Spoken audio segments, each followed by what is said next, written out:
Welcome to Keeping Score. I'm Rick Horrow. Each week we bring you insights from the playmakers, deal makers, and rule makers in the world of sports. I'll give you my take on some of the items of the week using my 30 years of experience doing deals for teams, leagues, and players in the $750 billion business of sports. Plus, we'll talk with a central figure in the sports world. The views expressed in this podcast are my own and do not represent the views of Reuters. Let's get started. Indy 500 time across the world, but it's so much more. Starting of new leagues, new aspirations, new dreams, including golf.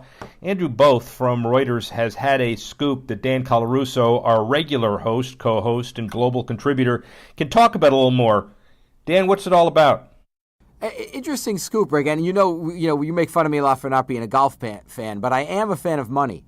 And this is why it caught my interest. We broke a story this week saying that a new golf tour was planning on starting. They were laying the groundwork. They were starting to contact sponsors and potential players, something called the World Golf Series.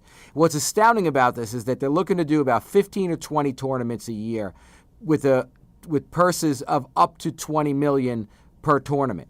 So to me, it's a direct conflict with PGA. The PGA's biggest prizes are about $11 million. So the idea that there's a new, bigger money golf tour on the horizon really strikes an interesting chord in this day and age of these organizations needing to get bigger and broader to thrive. And it's just I thought it was an interesting story, and I think it's still early. We don't have a ton of detail on it. But at this point, they're trying to line up sponsors, and I would imagine you tell me, is there the appetite, both on a sponsorship level, on a player level, for another entity like this to kind of emerge in the world of golf? Well, the World Golf Foundation talks about $70 billion of revenue in the golf industry, so the short answer is yes. But it's all about money. There's a big difference between $11 million purse, a tournament, and $20 million. But as they noted in the article, Greg Norman's been trying to get this off the ground. It was his idea 20 years ago, pre-Fox, and they were starting some of that discussion, and it didn't happen yet.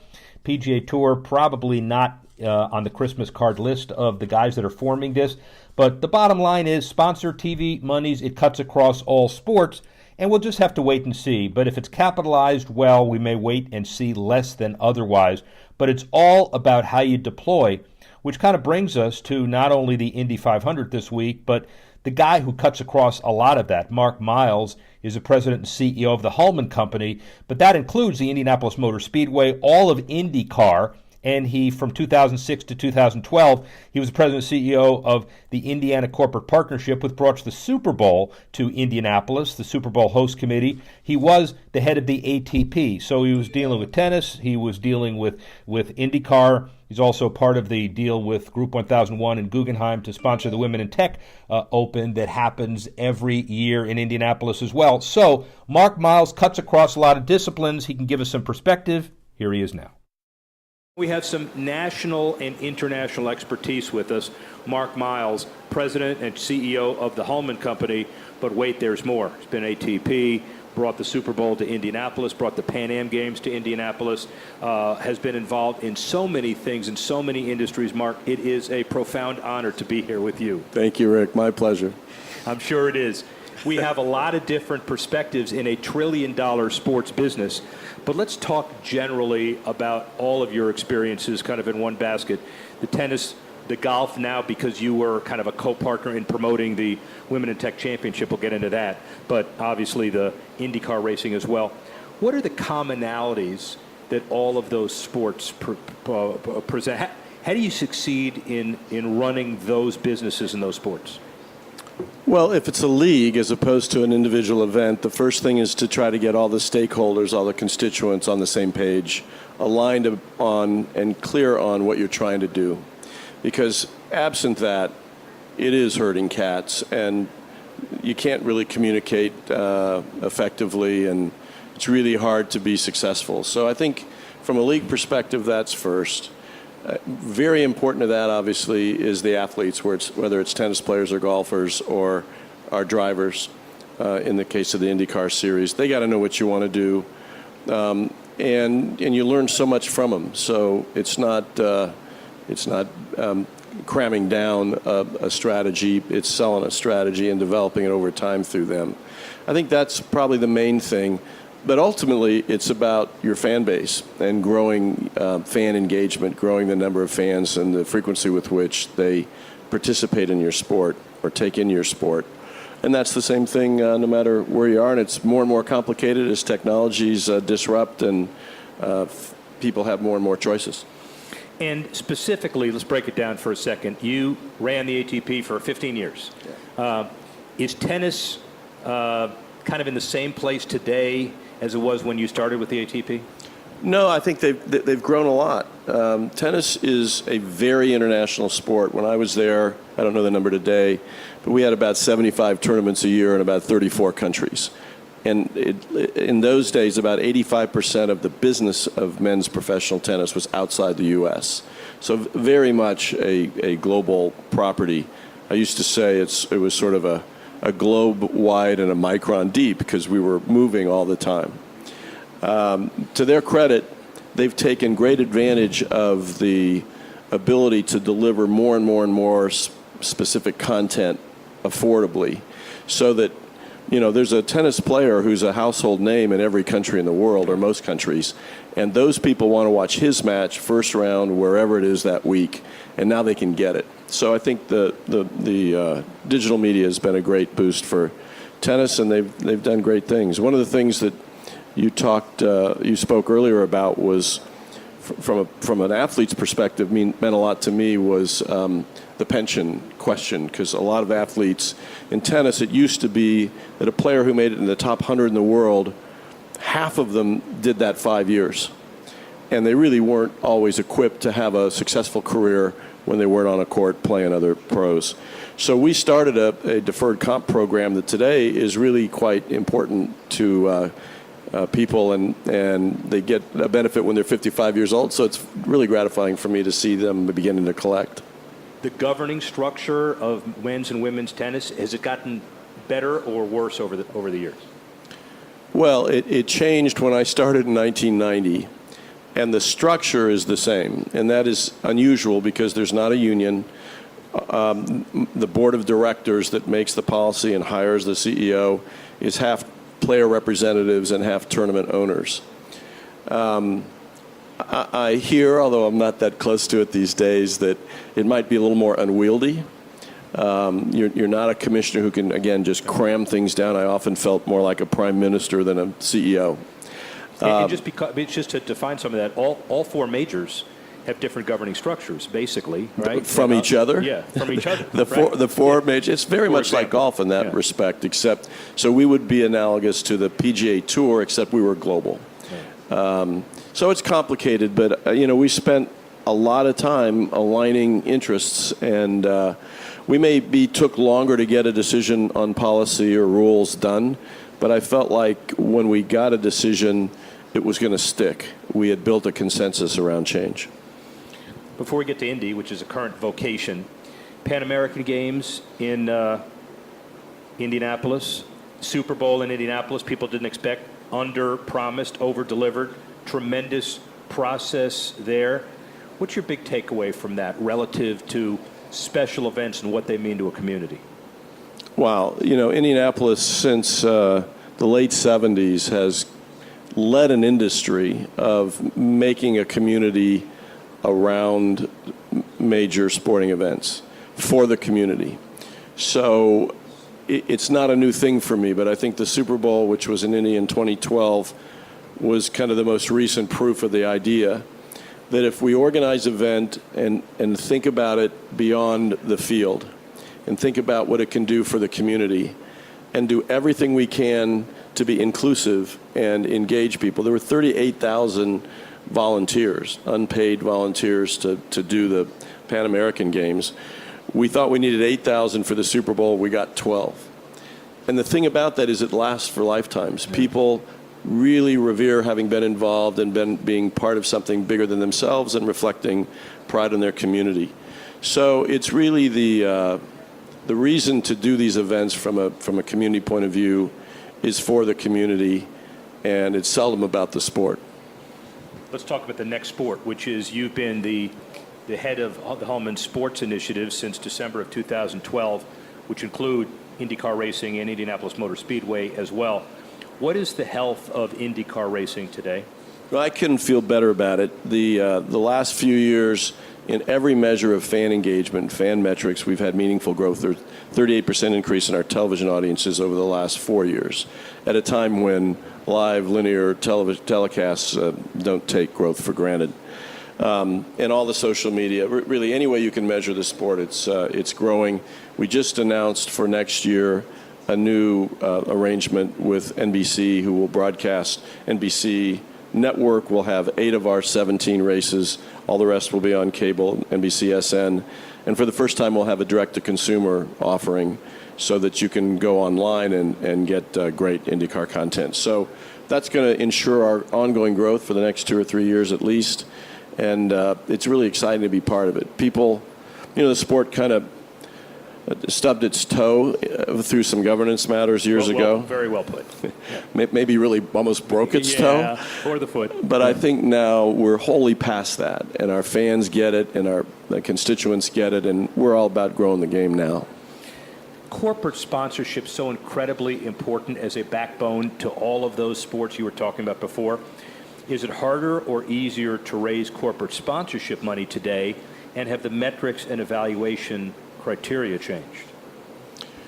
Just the last part of that. First, I think the metrics are more important. I'm not sure that the criteria or the metrics have changed much. It's just that it's just part of the deal. You have to have an agreement on what matters to the sponsor, and you have to show them that you're delivering or over-delivering.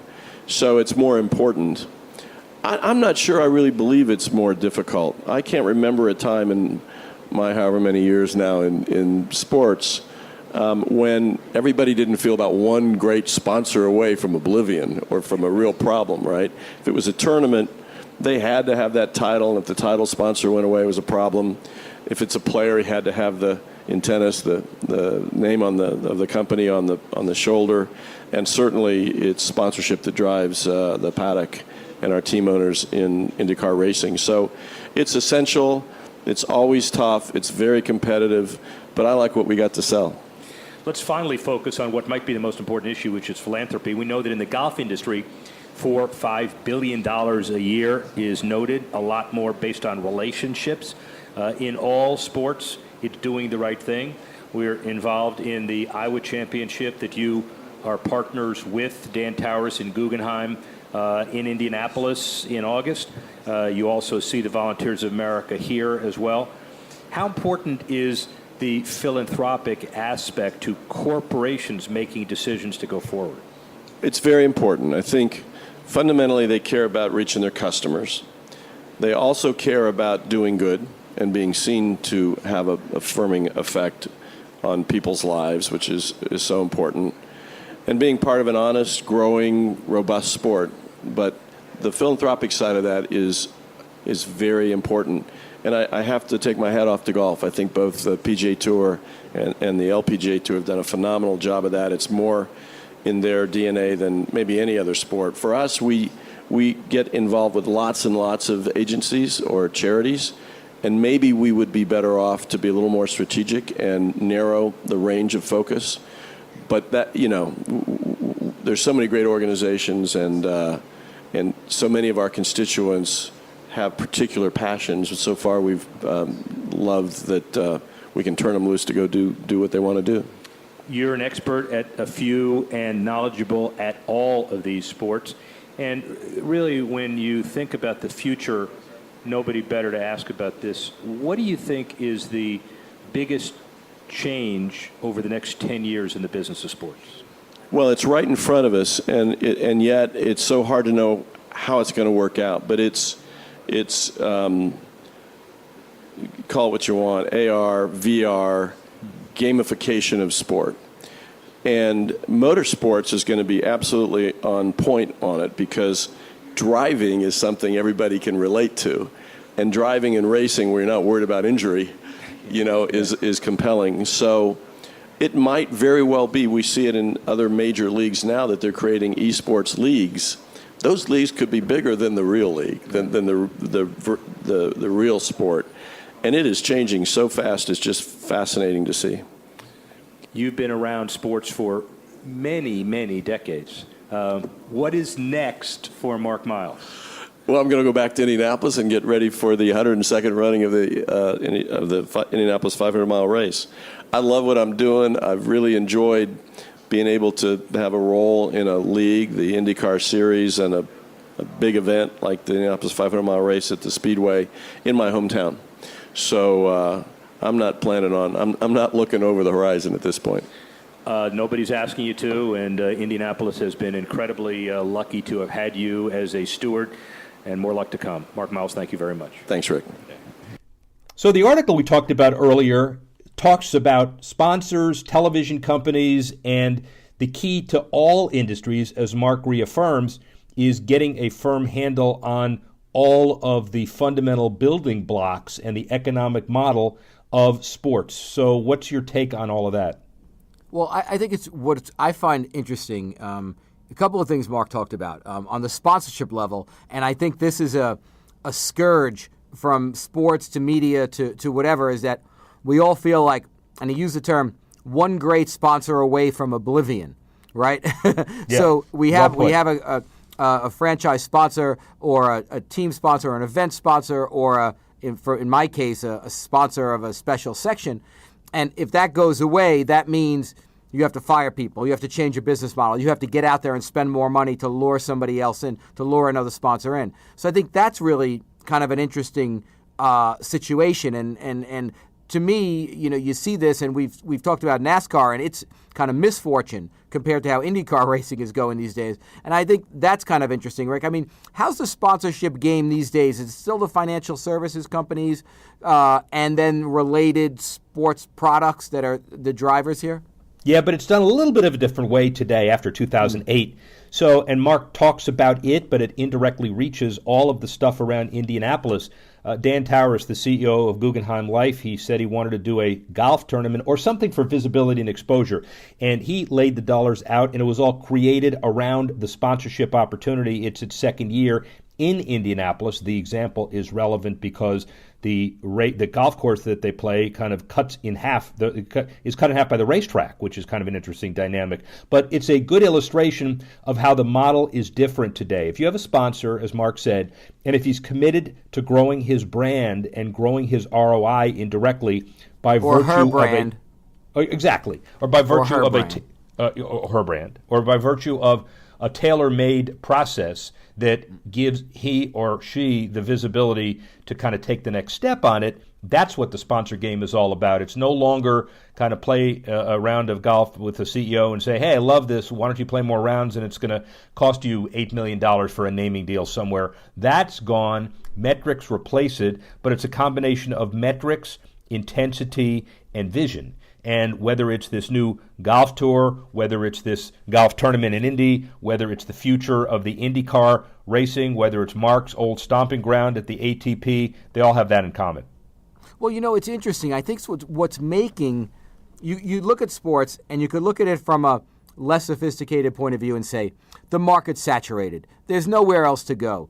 But I think Mark also brought up a great point about the new TV deal that IndyCar has with NBC. So NBC, the network, is going to carry the major races. Then some other races are going to be on NBC Sports Network. And then there's going to be a whole online-only digital component to it. Now, when he talked about as well about his experience running the ATP, and he said something really interesting about delivering more content affordably. And how every country has a player who's a household name, even if they're ranked 25th or 26th.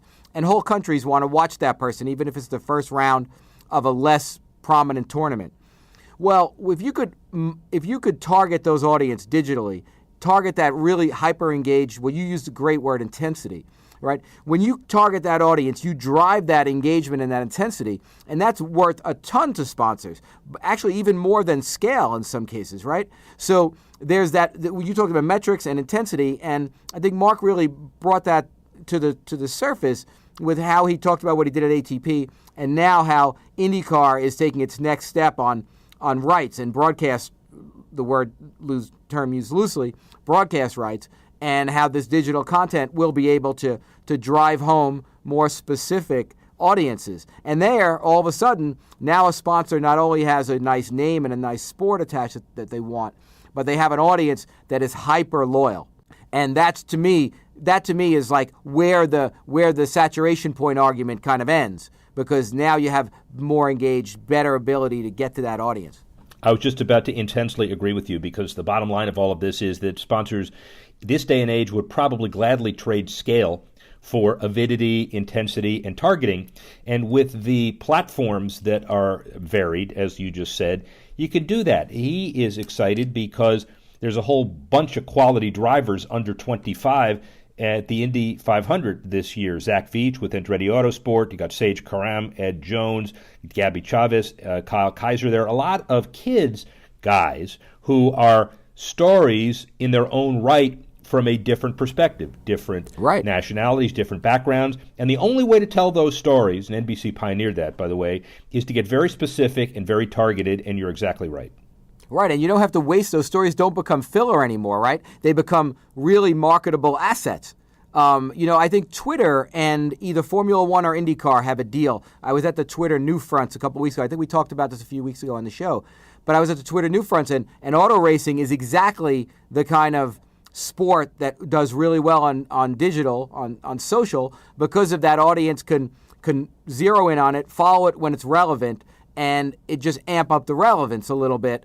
And that really does carry, again, make something that used to be a 3-minute fluff package between, a race or something on a sports magazine show, and turn it into a marketable vehicle on its own, a standalone asset with a core value. So I think it's part of the changing equation, and I'll be interested to see if the World Golf Series has one of those. It sounds like it will have, like, I wouldn't be surprised if it turns up on YouTube, on Twitter, or on another social platform. Well, clearly it's in the age where it's an absolute necessity, and trust me, talked to Mark Miles a lot about his goals and aspirations. The NBC deal is just the tip of the iceberg. Multi-platforms, many opportunities. It's not just the races themselves, but the tracks, the drivers, the teams, like Andretti Autosport, who has 5 members driving in the 500. All of these things come back to one central premise. You got to appeal to the fan. You got to appeal to the appropriate targeted fan, and it's all about the sponsors. Those who are watching and listening to the Indy 500, it's a great week. See you next week. I'm Rick Horrow. Thanks for listening to this edition of Keeping Score. Our producer, Alex Cohen. Associate producer, Freddie Joyner. Assistance provided by Carlos Swadek, Tanner Simpkins, Jesse Leeds, and Jamie Swimmer. And the executive editor of Reuters Digital, Dan Colarusso.